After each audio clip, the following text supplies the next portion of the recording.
참으면 병 된다. 화병에 대해서 알아볼게요. 전상원 교수님 모시겠습니다. 네, 성균관대학교 의과대학 정신건강의학과 전상원 교수님 모시고 화병에 대해서 자세히 알아보겠습니다. 앞서 우리 이지영 약사님께서 몸에서 열난다고 하셨는데 또 불입니다. 또 불입니다. 네. 또 불나는 증상 화병인데요.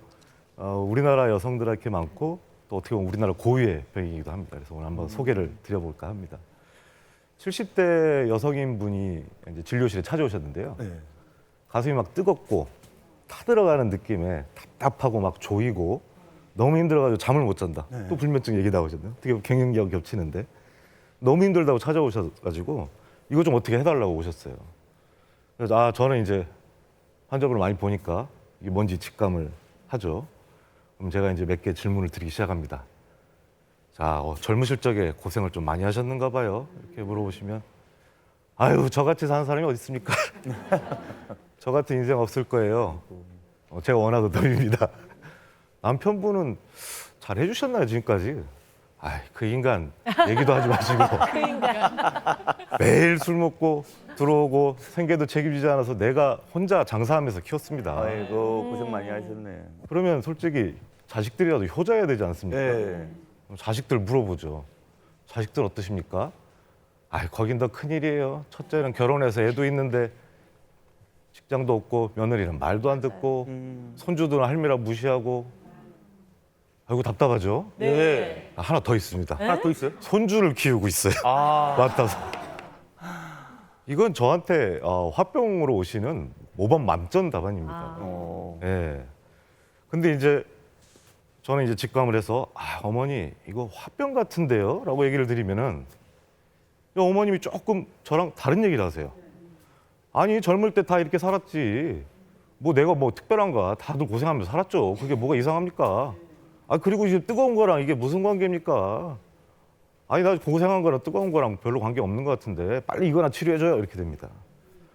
네, 맞습니다. 화병으로 오신 어머님들은 저와 이 얘기가 이렇게 흘러갑니다. 제가 고생을 했는데 예. 별로 특별하지 않고 평범했고 네. 이 뜨거운 증상이 예전에 고생했던 거하고 무슨 관계가 있냐 도대체. 이렇게 이제 저랑 얘기가 시작이 되도록 하죠. 그래서 사례는 좀 이따 소개드리고 그래서 화병을 한번 이제 다시 정의를 한번 내려다 보면요. 화병은 이제 우라병의 약자인데 그래서 화병. 예. 가슴이 뜨겁고 이러니까 이제 불화자 써서 화병이라고 합니다. 근데 이 화병은 억눌린 환경, 부당한 대우 이런 데서 터놓지 못하고 꾹꾹 감정을 눌러서 참고 오랜 기간 살아갈 때 그게 쌓이고 쌓여서 이게 이제 올라오는 거죠. 근데 이게 참 특이한 게 우리나라의 고유한 병이라고 돼 있어요.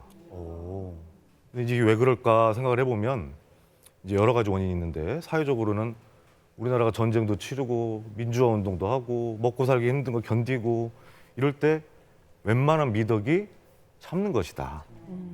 발설하지 말고 감정을 드러내지 말고 참는 게 미덕이다가 이제 우리나라 시절이었다면은. 근데 이제 외국을 보면요 다릅니다. 직접 화법에 익숙합니다. 감정도 표현을 잘해요. 우리나라 사람들이 많이 걸릴 수밖에 없는 처지죠. 더더구나 근데 문제는 뭐냐면 우리나라는 가부장적인 사회로 오랫동안 있었지 않습니까? 최근에 많이 나아졌어도 우리나라 여성들의 어머니상이 어떻습니까? 아까 보신 어머니상이에요. 시댁 모시고 가족 모시고 자식 키워야 되는데 희생과 헌신으로 모든 인생을 다 바치고 남편이 쉬면은 내가 생계 책임지고 모든 것을 이제 해야 되는 이제 어머니 자화상에서 우리나라 여성들이 훨씬 더 취약할 수밖에 없습니다. 그래서 이 화병은 실제로 70년대 후반에 한국에만 있는 민속증후군 같은데 하면서 이제 알려지기 시작을 했고요. 연구가 많이 뒷받침되면서 94년에는 드디어 미국 정신의학회에서 국제 정신질환 분류를 하는 곳입니다. 거기서 화병을 한국의 고유의 병이라고 인정까지 해줬습니다. 그러니까 이 뜨겁고 타들어가는 증상이 외국에는 없다는 거죠. 어떻게 보면. 그래서 이제 인정이 되고 현재 우리나라 사람들은 이걸로도 진료실에 많이 찾아오십니다. 시간이 지났다고 해서 이 병이 없어지는 게 아니네요. 세대가 바뀌어서 좀 나아지지 않았을까 싶은데. 맞습니다. 그래서 이게 어머님한테 이제 화병이라고 설명을 드리고 마음의 병인 걸 어느 정도는 이제 인지를 하셨어요. 근데 어머님 생각에 이상합니다. 뭐가 이상해? 왜 이상하냐? 지금은 편안해졌어요. 시부모님 다 돌아가셨어요. 쉽사리 하지 않아요. 예. 남편분 몸은 아픈데 술 안 먹어요 이제. 예. 아까 자녀들 걱정된다고 그러는데 별거 아니에요. 화목해요. 자녀들이, 가족이. 아이들하고 예뻐요. 할머니 무시한다고 그러는데 아주 좋아해요. 그래도 할머니. 거기에다가 장사를 오랫동안 하셔서 돈을 많이 벌어놓으셔가지고 이제 경제적으로 여유도 있어요. 예. 그러면 걱정이 없으실 그럼 법도 네. 없어진 거죠. 네. 편하실 것 근데 같은데. 왜 이제 와서 이게 생기는 거예요? 아. 그러니까 어머님이 연관을 못 짓는 거예요. 아. 지금 편하시니까. 예. 근데 이제 이게 원리가 이 억눌린 감정은 절대 사라지지 않습니다. 저희가 이렇게 편하게 보고 이렇게 한 이유는 예. 감정의 쓰레기통이란 곳에다가 이 억눌린 감정을 집어넣고 통에 넣었을 뿐이기 때문에 안 보이고 예. 신경 안 써도 되니까 지금 현재 편하게 살지만 억눌린 감정은 보존의 법칙 같이 그대로 쓰레기통에서 찹니다. 안 보일 뿐이에요. 근데 쓰레기통이 작은 분도 있고 큰 분도 있지만 언젠간 찹니다. 다 차면은 이제 터져 나와요, 쓰레기가. 그때서야 인지가 되고 가슴이 뜨거우니까 그때가 화병의 시작점이고 한참 늦게 나오는 분들이 많은 거죠. 그래서 중요한 거는 이 억눌린 감정은 절대 쌓아놓으면은 시간이 해결해 주지 않는다. 결국에 그대로 남기 때문에 무언가를 해야 된다. 예. 예, 요게 이제 화병의 근본 원리입니다. 그럼 뭘 해야 할까요?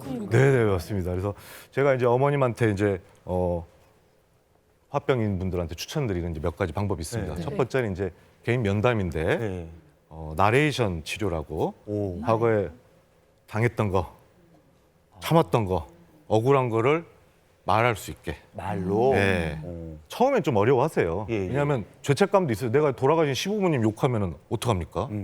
하지만 이제 많이 이제 익숙하고 그게 병을 낫게 하는 거라고 인지를 드리면 발설이 많아지시면서 뜨거운 게 그때서 가라앉죠.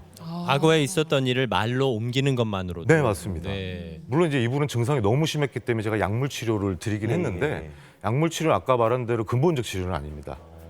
약물 치료한다고 이 억눌린 감정이 없어지진 않죠.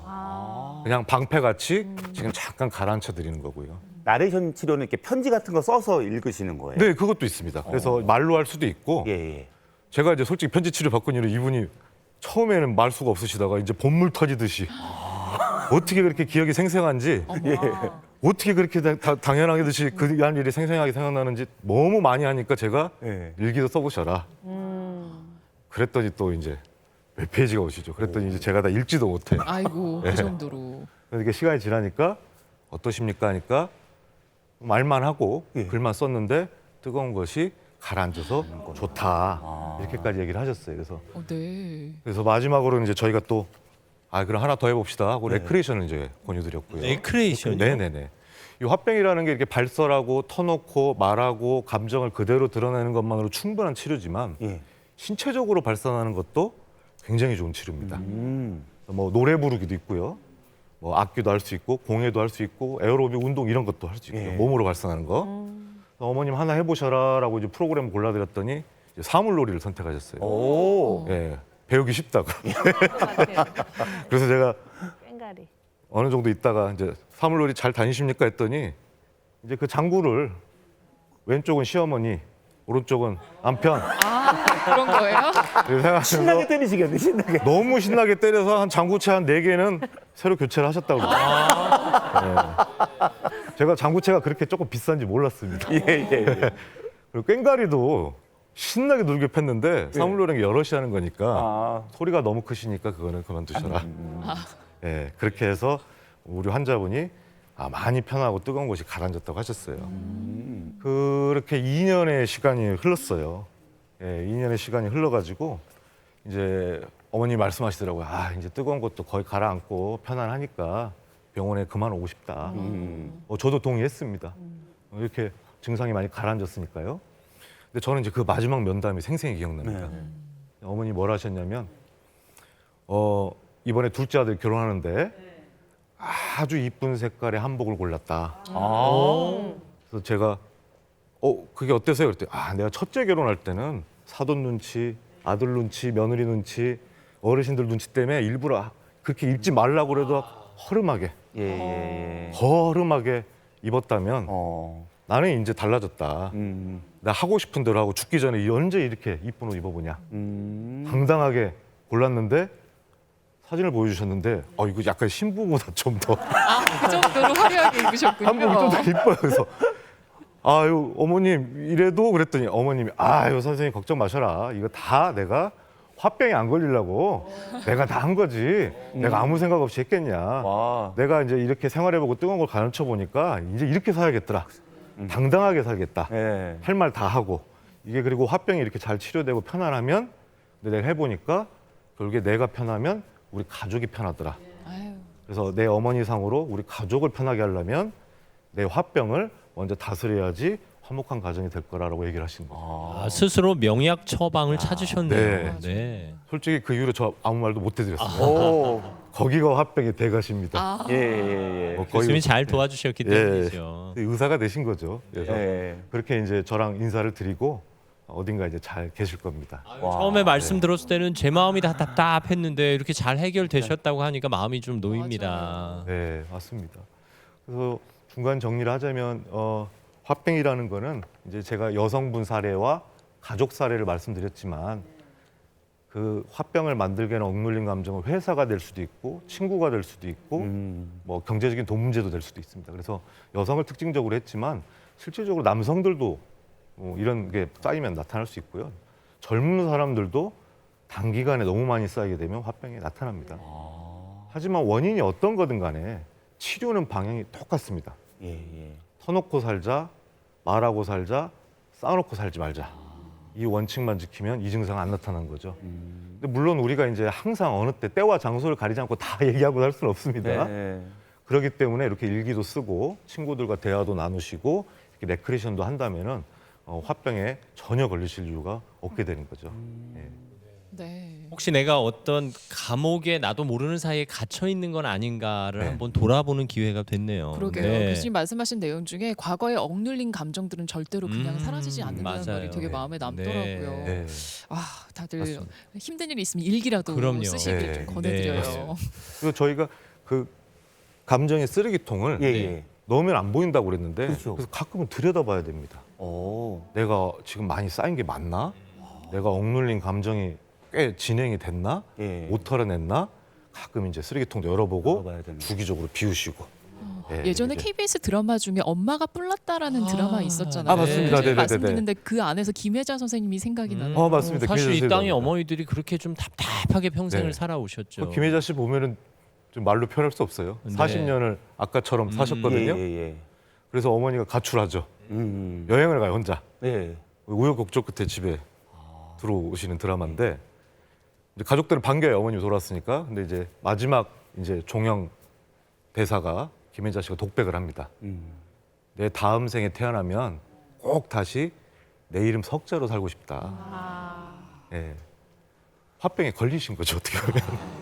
그리고 그걸 다음 생애까지 기다리지 마시고요. 남은 생애를 그렇게 사시면 됩니다. 맞네요. 네. 정답이네요. 네. 최 박사님 우리 질문 하나 볼까요?